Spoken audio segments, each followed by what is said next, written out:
não chega em Aerys, nem rebelião de Robert, nem exílio da Daenerys. Sem a linha de sucessão quebrada e seguindo naturalmente a linha do Baelor, tendo o herdeiro dele, criado e educado por ele, preparado por ele, o destino muda totalmente e evita alguns eventos que no cânone são os pilares do colapso.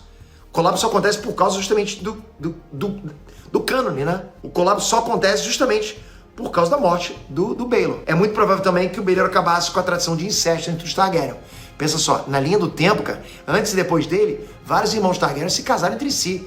Mas na linha direta do Baelor, não teve isso. O pai e a mãe dele não eram parentes. Ele não se casou com uma parente, sabe? Nem o Maker, irmão dele, se casou com uma parente. Isso traz uma linha muito mais racional e plena do Baelor em diante.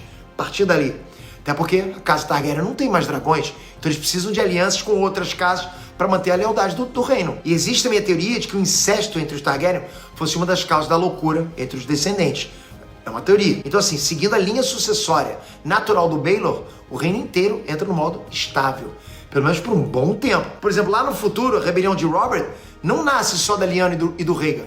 Ela nasce um reino cansado do Rei Louco. E sem a rebelião de Robert, Daenerys não vira a última esperança Targaryen. Então assim, no mundo em que o Baelor reina e constrói uma sucessão sólida e saudável, a Daenerys podia até existir, mas não ia ser o mesmo que foi. Totalmente diferente. Ela poderia ser só mais uma princesa criada em Porto Real, distante da linha de sucessão, e dragões continuam sendo uma lenda distante. E é aí que esse mundo inteiro muda em camadas. Sem Guerra dos Cinco Reis, o norte não é esmagado. Sem caos político, a muralha recebe mais atenção. Sem o reino em guerra civil, os outros encaram um adversário mais forte e mais unido. Cara, isso é o ponto mais assustador de todos. Talvez o mundo com Baelor fosse mais preparado para consolidar as bases fortes para sobreviver àquele inverno. Mas aí entra a ironia do George Martin, porque se o mundo com Baelor é melhor, então não tem história chocante para contar. É um ciclo, né? O mundo do George Martin não sobrevive de personagens fortes e justos como Baelor.